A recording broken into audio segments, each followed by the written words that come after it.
use the K&C Luxe Craft Angel Hair yarn to craft a variety of soft, breathable, and lightweight separates. This angel hair yarn is soft as silk and is made from a mixture of acrylic, nylon, and wool. You can couple it with angel hair yarns in other colors, sold separately, to give your DIY knitting projects a striking look. Well, they didn't say the word crochet in there in that description, but let's find out exactly how exciting this yarn is and why it is, for me, a stash staple. Welcome to the Stash Spotlight, everyone.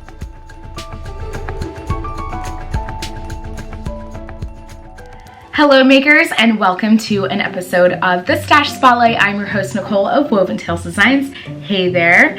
Welcome to my channel and thank you for popping in for a little fun here as we talk about yarn. Today we are talking about a very exciting yarn, a yarn for me, and this is probably the first episode of its kind, that is a stash staple. This is a yarn that I have used for years, and I am so excited to sit down and talk about it. This is a yarn that I believe to be one of the softest, most luxurious, and most affordable types of luxury style yarns that you can find in stores out there. This is found at Joann Fabrics, and this is a yarn that if I can give you a little story time. Once upon a time when I was actually starting my business, I did made to order items. I did all Disney bounded things. If you don't know what Disney bounding is when you take the colors and the aesthetic of a Disney character and you put it into an outfit without dressing into costume. So this is a lot of people use this doing like thrifting. A lot of people curate different pieces online. A lot of people ask, you know, specialty makers such as myself to make them pieces that are one of a kind, and then they put it all together in an outfit and that reminds me of their favorite character. That's what got me into designing and being creative and thinking on my feet of how can I take my favorite character and how can I get excited about what I'm making without copying an image, because we all know that it's not good to copy, especially when it's from another creative type of company, especially like Disney, who has a lot of power. So when I was doing that, I wanted a yarn to use for Mickey and Minnie. Those designs were really, really simple, but I wanted something to make them feel like, oh, I'm glad I invested my money in this person's Etsy store to buy this made to order item.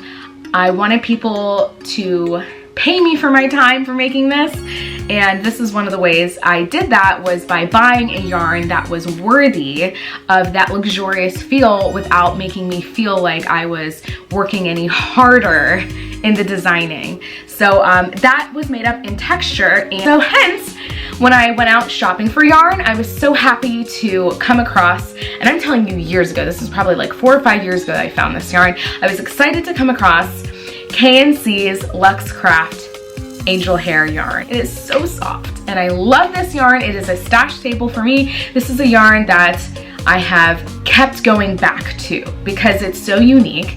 It has just a little bit of texture, but not too much to where you don't see stitch definition, and it is very beginner friendly as well. I will say that because when it frogs, it actually frogs pretty easily, and I'll show you that later when I go to frog a swatch for you.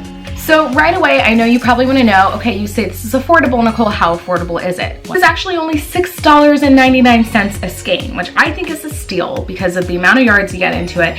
And it is more of like a novelty-ish yarn, so its special yarns end up being more expensive than this, in my opinion. I don't know if it started at $6.99 a skein. When I first started using it years ago, I think I completely ignored the price tag and I just bought as much as I needed of it without like even thinking about it, because I was like, I can't find any other yarn like this. So I said, take my money, you know. For me, my affordability is anything less than $8 a skein, as long as it has a decent amount of yardage, is worth my investment and time in going to buy it at the store as well. And when we get down to how many yards are in this, it's a decent amount. This is again a category 5 yarn, although honestly, I think sometimes it could be a category 6. I think it depends on the lot that you get, because some skeins of it I get, I'm like, okay, this is a category 5. Some skeins I get, I'm like, this is like kind of a thick. Like they added some extra fibers into this one. In the skein, you're going to get 110 yards of the yarn, which is pretty decent for a category 5, and it's just under 100 grams in weight. It's a lighter weight yarn, so it's not going to be, even though it's category 5, because of its fluffy, light, airy texture, it doesn't weigh as much. So it's lighter. It's lighter in weight, but it's thicker. I don't know. It's weird. It's a fluffy yarn. It's a fluffy yarn without being a fur yarn. Also, this yarn predates fur yarns, because I remember buying this being like, man, I wish they had better fur yarns out there, because any kind of furry yarn, which is what I was essentially looking for, like they only had like the eyelash yarn, which is like that yarn with like that weird like wispy texture, and it wasn't good on the hands, and it was just like not what I was looking for. This yarn definitely has a good amount of yardage for the price, for the style and the feel of the yarn. I think it is a total package. I'm going to continue to blow up this yarn this entire video, so if you already hate it, just watch another video. Sorry ahead of time.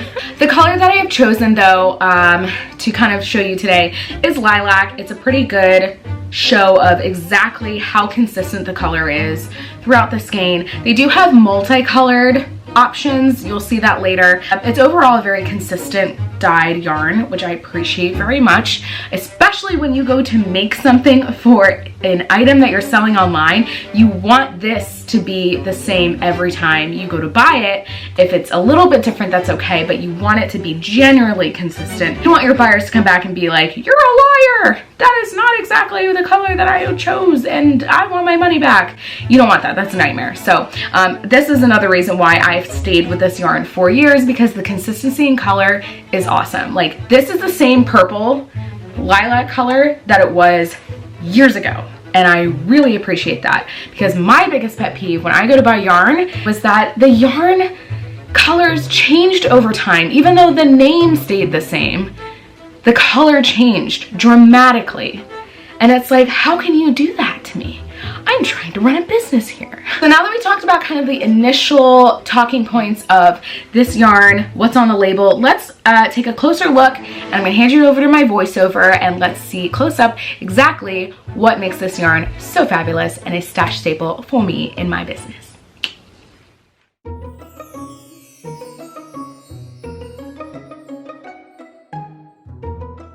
Diving right into the short list of colors that we have to choose from, we have white, ivory, blush, pale pink, rose, rust, burgundy, sage, teal, light blue, navy, charcoal, and black.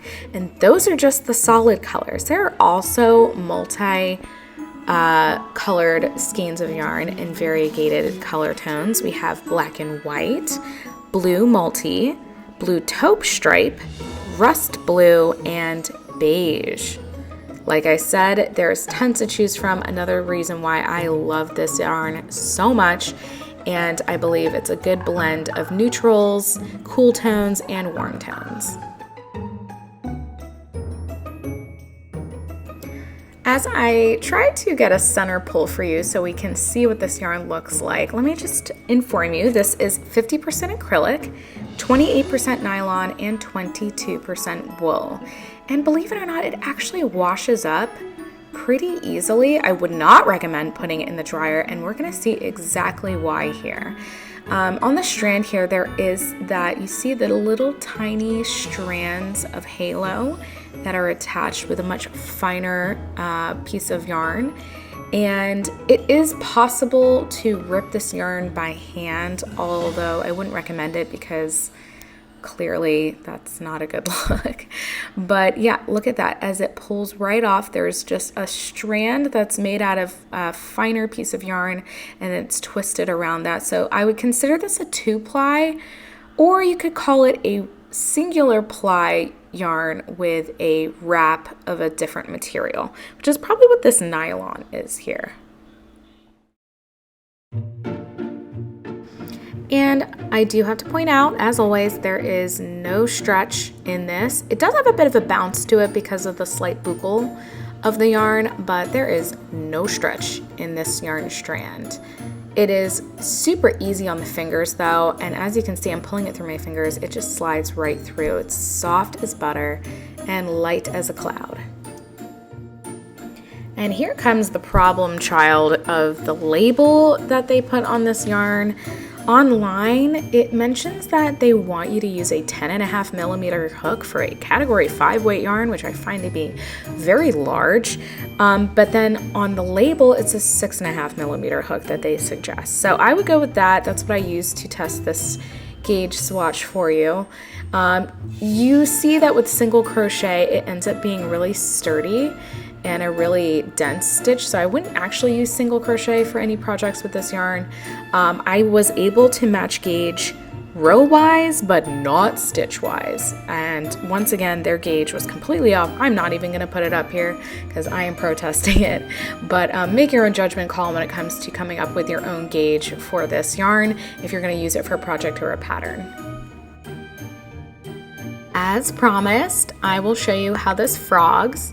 It might be a little bit cumbersome if you leave this project in the bottom of your whip bag and have things on top of it, but if you frog this right away, it frogs with a general ease. I wouldn't say it's without pain in some ways, depending on, again, the hook you use. Maybe it might split it, and the yarn won't exactly work up the same way twice, but that's because of that really fine haired halo that it does contain. But as you can see, it's pretty easy to frog for most people, so that would make this for me a beginner friendly yarn if you want to work with something that is outside of your comfort zone but you want that fun, luxurious look.